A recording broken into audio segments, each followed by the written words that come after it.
Moi moi les babes, j'espère que vous allez bien et que vous êtes très contents qu'on se retrouve pour cette deuxième vidéo de la semaine bilan. Aujourd'hui, on se retrouve pour une vidéo ranking, donc en gros, on va classer les young adultes que j'ai lus en 2021. Honnêtement, je pensais qu'il y en avait plus, mais finalement, j'en ai pas tant que ça. J'en ai 1, 2, 3, 4, 5, 6, 7, 8, 9, 10, 11, 12, 13, 14.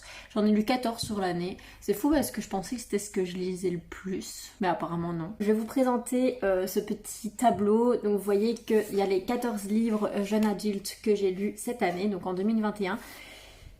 Dans le dessous, ici, et alors vous avez les catégories. La première en rouge c'est lame, ça veut dire vraiment c'était naze de chez naze, mais genre plus naze tu meurs.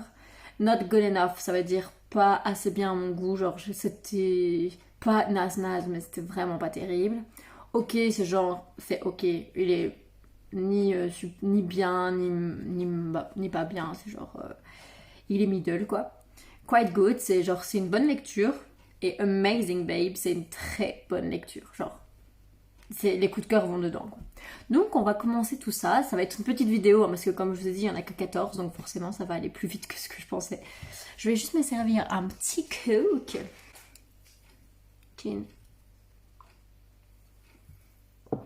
Alors, le premier à classer, c'est Big Easy. Alors, Big Easy, c'était une relecture d'adolescente. Donc, c'était un coup de cœur d'ado. Et honnêtement, j'ai encore vraiment bien aimé. Mais je ne l'ai pas trouvé non plus incroyable, mais j'ai bien aimé. Donc, il va être dans Quite Good. Perfect. Ensuite, on a Did I Mention... J'y arrive jamais. Did I Mention I Miss You. Donc ça, c'est le troisième de la trilogie d'Emily. Et si vous avez vu ma vidéo d'hier sur le bilan 2021, donc avec les étoiles que j'ai données à toutes mes lectures de 2021, ou presque toutes mes lectures, parce que j'en lis encore, donc voilà. Vous avez vu que je l'ai moins aimé que les deux autres, parce qu'en fait, les personnages, vraiment... on a perdu tout l'intérêt des personnages dans ce troisième tome. Ils sont devenus lisses. En fait, c'était vraiment genre, l'auteur voulait que l'histoire se termine bien, donc elle a lissé les personnages. Mais alors que ce qui était bien dans le livre de base, oula, je vous fais trembler, c'était que justement les personnages étaient complexes. Enfin, surtout le personnage de Tyler était complexe et j'adorais son personnage. Et là, du coup, je l'ai plus aimé. Donc, j'ai même pas envie de mettre dans OK, même si j'ai mis 3 étoiles. J'ai envie de mettre dans Not Good Enough parce que c'est vraiment genre le tome de trop. Ensuite, on a le deuxième tome qui est Did I Mention I Need You. Celui-là, je l'ai bien aimé. Pas autant que le premier, mais je l'ai bien aimé. Donc, on va mettre dans... Non, il est bien. Il y a plein de drama. Donc, quite good.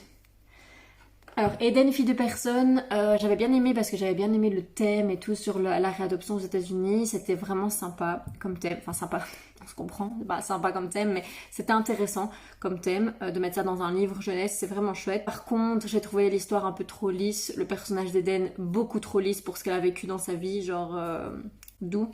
Donc, je vais le mettre dans OK. Je le relirai pas, tu vois. OK. Il était fait pour moi. Donc ça, c'est un de mes coups de cœur d'adolescente que j'ai relu aussi. Et ça encore est un coup de cœur, mais j'adore. Mais il faut absolument que je lise autre chose de Rebecca Searle. Et en fait, elle a sorti le livre In 5 Years, qui a l'air génial. Et je crois que je vais l'acheter parce que vraiment, si son écriture est incroyable. En fait, son écriture m'a fait passer par toutes les émotions par lesquelles le personnage principal passait aussi. Et ça, c'était fou. Alors, j'ai pleuré. J'ai vraiment vécu une rupture à travers le livre. C'est fou. Donc, Amazing Babe, clairement. Hunger Games, c'est la révolte, donc ça c'est le tome 3. Comme vous savez, le tome 3, j'ai un peu moins aimé que le 1 et 2. Bah, le 1 est incroyable, le 2 est très très bien. Le 3, j'étais un petit peu déçue, les personnages me saoulaient un peu. En plus, vas-y qu'on tue tous les personnages que j'aime bien. Mais bon, ça reste très bien parce que Hunger Games, c'est vraiment mon coup de cœur de 2021, je pense, en termes de saga. Et donc je vais mettre dans Quite Good. Ah, La rue qui nous sépare. Ça, je l'ai lu il y a longtemps parce que je crois que je l'ai lu en janvier. Donc ça date janvier ou février. J'avais bien aimé, c'était doux et tout. J'avais pas aimé cette double fin que l'autrice avait décidé de mettre. Je comprends pourquoi elle l'a fait. On a discuté avec elle sur Instagram et tout, et je comprends tout à fait, et je trouve que c'est une bonne idée. Mais du coup, moi, ça m'a coupé en fait dans mon rythme de lecture. Enfin, ça fait bizarre d'avoir deux fins. Quoique dans mes souvenirs, j'avais pas trop aimé les personnages quand même. Donc je vais mettre OK. Parce que c'était pas nul, genre vraiment la romance était mignonne et tout. Mais je vais mettre dans OK. Hunger Games, l'embrasement, donc c'est le tome 2. Il est vraiment bien, le tome 2 quand même. Il y a le personnage de Katniss qui devient vraiment hyper intéressant, on voit ses sentiments et tout. Je vais mettre dans... Amazing Babe. Ouais, non, il était presque aussi bien que le premier et j'ai pas envie de le mettre à égalité avec La Révolte. Mais je peux pas mettre La Révolte dans OK, donc voilà. Nil, Nil, j'ai pas trop aimé. C'était un peu long, la romance était un peu nulle. J'aimais juste bien le principe du roman aventure, donc avec toute cette histoire d'île, de porte et tout, c'était vraiment original, c'était vraiment chouette. Mais c'est pas... Je vais pas lire la suite, donc si ça me donne pas envie de lire la suite, je vais mettre Not Good Enough. Vraiment. Ensuite, il y a Phobos. Phobos, je vais lire la suite parce que j'aime bien le principe d'expérience sociale, télé-réalité et tout, c'est hyper cool.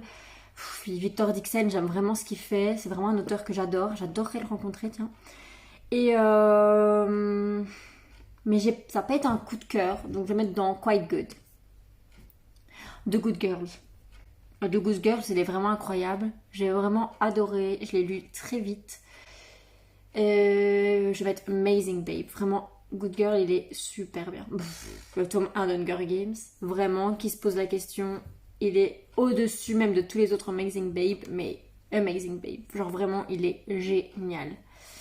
De Magpie Society, donc c'est le tome 1, c'est en 2 tomes, le deuxième vient de sortir, je lirai pas le deuxième parce que si vous vous souvenez de ma critique, vraiment j'ai trouvé ça naze. J'ai pas envie de mettre dans lame, ça me fait de la peine de le mettre dans lame, mais si quand même, lame, franchement, ouais c'était vraiment pas terrible. Et ensuite on a 13 raisons, donc moi c'était une relecture d'adolescente aussi, j'avais adoré quand j'étais ado et franchement j'ai toujours bien aimé et je vais mettre dans Quite Good parce que c'est vraiment un bon roman. Ouais c'est vraiment un bon roman.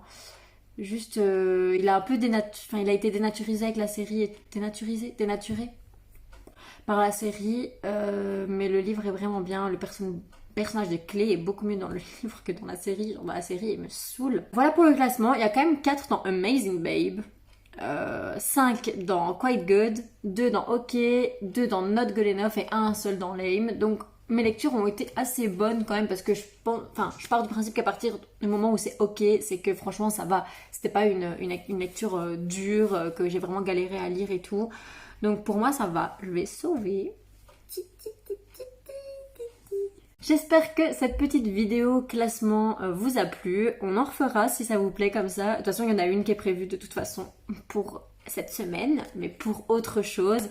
Et voilà, c'est des petites vidéos sympas à faire, je trouve. J'adore regarder les gens qui le font. Genre Anne de Anne Literarum, elle en fait souvent. Enfin souvent, j'exagère, mais elle en fait quand même quelques-uns et franchement je trouve ça bien à chaque fois. N'oubliez pas de vous abonner à la chaîne, liker la vidéo et commenter si vous avez des choses à dire. Vous pouvez vous abonner aussi à mon compte Instagram qui est Reading Ririn. Moi je vous dis à demain et je vous fais des bisous. Ciao.